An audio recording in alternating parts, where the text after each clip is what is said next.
Мавік. Колонізація сонячної системи. Сатурн та Титан. Епізод 5. Вступ. Володар кільця. Ми подолали радіаційну смертельну зону Юпітера і відшукали життя у підлідних океанах. Тепер, подолавши понад мільярд кілометрів, ми досягаємо Сатурна, найвеличнішого газового гіганта, прикрашеного величними кільцями. Але наша ціль не сам гігант, а його найбільший і найзагадковіший супутник – Титан. Титан – це не просто крижаний світ, це аналог ранньої Землі, заморожений у часі. Він має густу атмосферу, тиск якої лише на 50% вищий за земний, та, що найнеймовірніше, стабільні моря та озера, що складаються з рідкого метану та етану. Тут, у світі, де вода – це каміння, а дощ – це паливо, людство будуватиме бази, які будуть плавати. Колонізація Титана – це зміна парадигми. Нам не потрібні скафандри для тиску, а лише для тепла.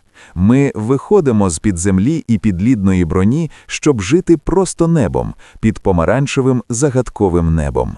Це наш другий шанс створити унікальну цивілізацію.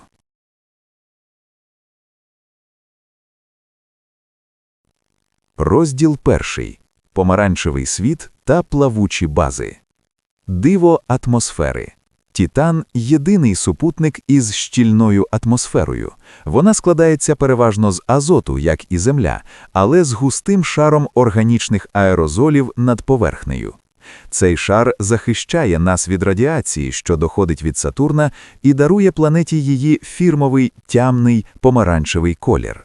Завдяки низькій гравітації 0,14 G та густій атмосфері людина тут може літати, просто прикріпивши крила.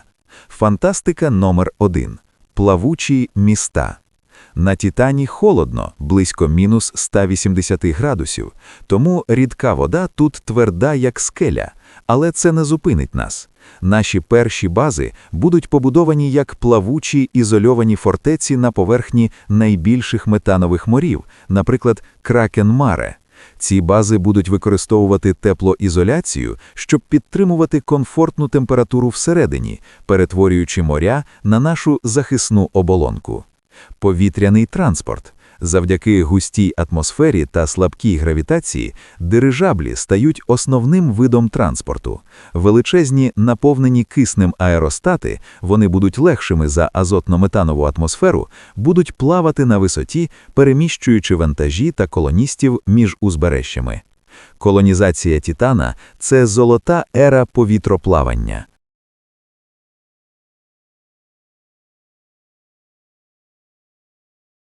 Напишіть у коментарях, як ви думаєте, чи було б цікаво жити у світі, де можна літати на крилах? Які виклики чекають на нас на Титані?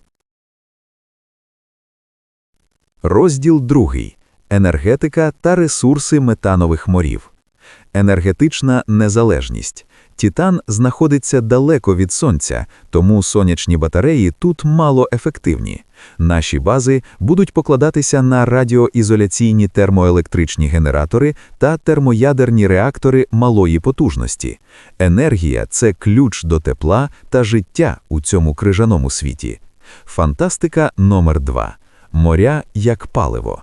Метанові моря Титана – це не лише пейзаж, це безмежне джерело палива для наших кораблів.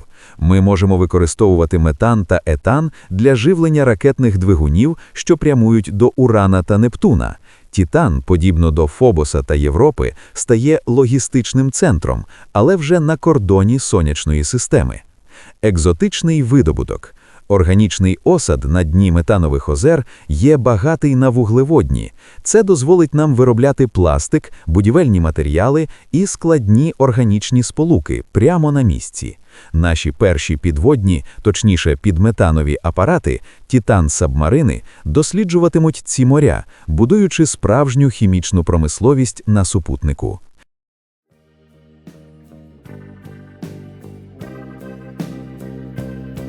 Якщо ви вважаєте, що людство зможе пристосуватися до будь-якого світу, поставте лайк цьому відео і підпишіться. Це наш внесок у міжпланетну експансію.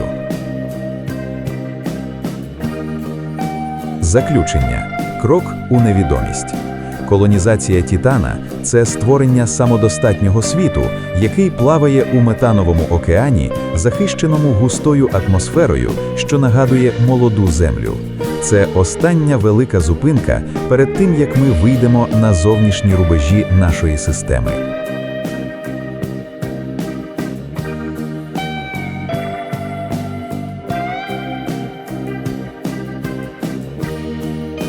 Наступний епізод – фінал. Нас чекають Уран та Нептун – крижані пустелі, де панує хаос. Ми дослідимо, як колонізувати світи, що обертаються на боку, і чи зможе людство створити перший форпост у поясі Койпера, ставши справжньою міжзоряною цивілізацією. Напишіть, яка планета вам найцікавіша – Уран чи Нептун. Залишайтеся з Mavic. До зустрічі у космосі!